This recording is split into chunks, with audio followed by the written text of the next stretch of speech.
Frontera entre Francia y Alemania, el Pont de la Europa, el puente de la Europa, en el río Rin, entre Alemania y Francia.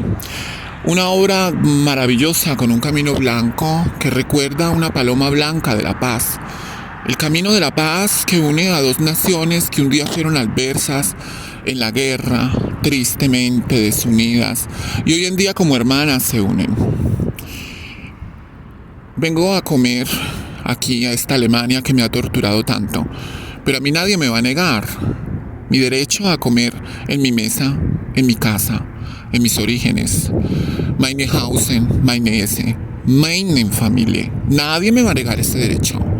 Nadie. De atravesar esta frontera de mi amada Francia, que me ayuda a sanar mis heridas, a desintoxicarme el alma de los venenos. Esta Francia cosmopolita de todas las razas, que me aleja de los delirios y me lleva a la realidad verdadera de mi edad, de mi origen y de mi humildad. Caminar dicen que es muy bueno y pensar con cabeza fría aún mejor, porque pensar con cabeza fría nos hace llevar caminando a segregar esas endorfinas cerebrales, esas parasitinas en el hipotálamo y en el cerebro, para tener tal vez luz en las respuestas, en el psicoanálisis propio, en ese arquetipo de vernos a nosotros mismos, estereotipo de ver a los demás. Como dicen los científicos, la soledad propia, como decía el Papa amadísimo Benedetto XVI, pasando esta frontera amado Padre, que Dios lo tenga en el cielo. El psicoanálisis de la soledad, porque el Papa decía que la mejor manera de escuchar a Dios es en la soledad. Esa soledad que nos quema, esa soledad a la cual no queremos recurrir, esa soledad que nos hace sentir en cierta manera falidos y en cierta manera en desamparo humano. Pero en esa soledad donde nos empelotamos y nos despojamos de todo lo que nos distrae, ya llegué a Alemania, lo que nos distrae, podemos sentir en nuestro interior las respuestas verdaderas a lo que nos distrae, a lo que nos influencia, a lo que nos acondiciona, a lo que nos malaconseja. En ese silencio interior nuestro, tal vez las respuestas equivocadas o verdaderas a lo que verdaderamente necesitamos tener respuesta y alivio. Yo, pasando esta frontera, este camino de agua, de luz, de esta paloma de la paz en el camino blanco, del alivio del alma entre las naciones,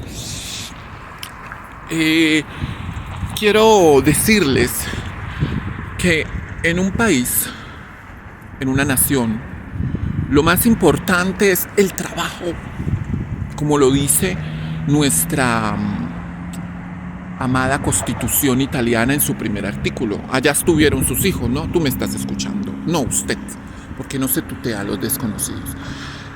Allá sus hijos estuvieron y yo creo que habrán aprendido el artículo primero de la Constitución italiana: el derecho al trabajo, el derecho a la dignidad de buscar los frutos con el propio esfuerzo, en los propios méritos y en las vocaciones que damos.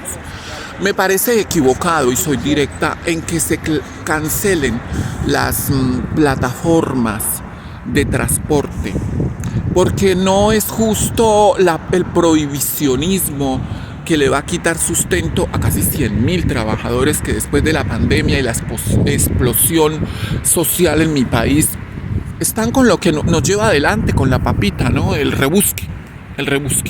No me parece justo que se le saque, no me parece tampoco ideal, discúlpeme.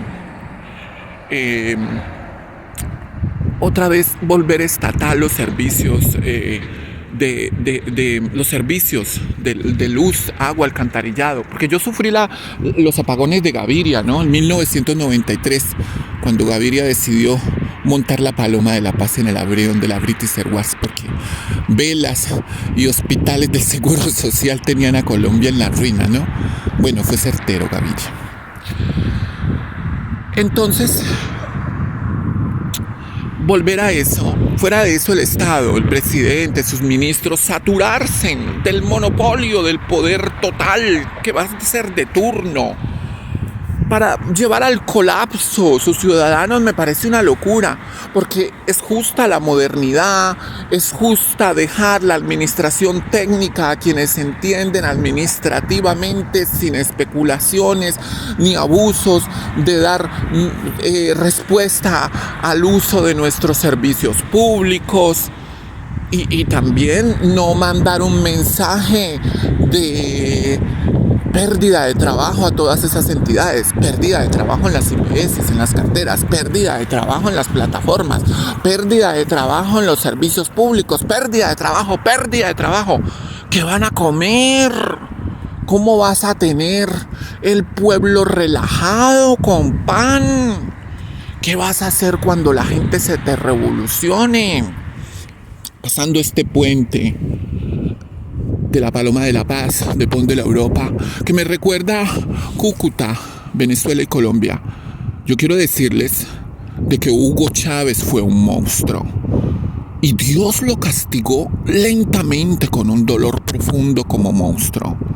Y como monstruo está en el infierno, porque los monstruos que destruyen sus pueblos, provocan muertes y son asesinos no vuelven a reencarnar. Se profundizan con el peso de sus crímenes en esa lucecita de sus almas en unas dimensiones profundas y oscuras. No cometan los mismos errores de Hugo Chávez, que heredó una nación potente y preciosa que daba energía petrolera al mundo, y hoy en día es ruina y miseria. Los colombianos son muy diferentes a los venezolanos. En el ADN y en la sangre y en las venas llevan la furia de los indios, de los criollos y de quienes se rebelaron a la tiranía pasada.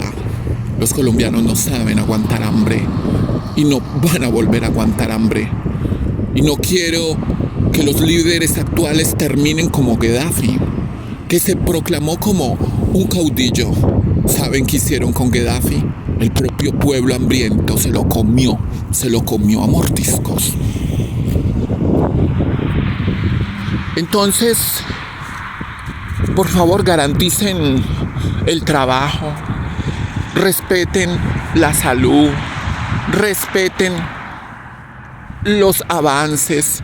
No podemos, Dios mío, quitar la electricidad y volver las velas, quitar las estufas eléctricas y a gas por volver otra vez al querosene y a echarle bomba a las estufas.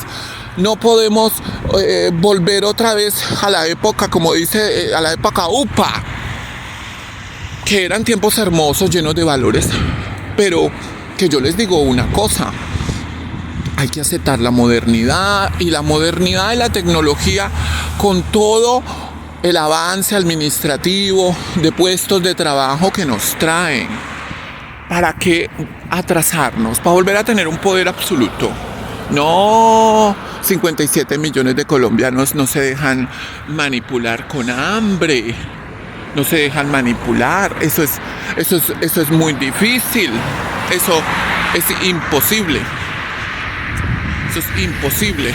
Bueno, para terminar, yo quiero preguntarle aquí al frente de la jefatura de la policía alemana, al señor Jorge Eduardo Espinosa, Caracol Radio: ¿quién es más narco, hermano? Papá, ¿quién es más narco? ¿El que se mete la dosis o el que manda la dosis para manipular, para condenar? ¿Quién es más narco? ¿Cuál es la nación? ¿Un gueto? ¿Un campo de locos? ¿O una prisión debe ser la que da el juez bajo las rejas? Yo le pregunto eso a usted, señor Jorge Eduardo Espinosa, Caracol Radio, que metaforiza y persigue y difama y chuza. Esta es mi pregunta de hoy. ¿Quién es más narco? ¿El que se la mete o el que la manda para intoxicar y manipular como un psiquiatra perverso? Esa es la pregunta del día. Bueno, mis amores, Dios los bendiga. Les deseo mucha suerte. Y bueno, yo me voy a la jefatura a almorzar. Ustedes saben que deber llamar.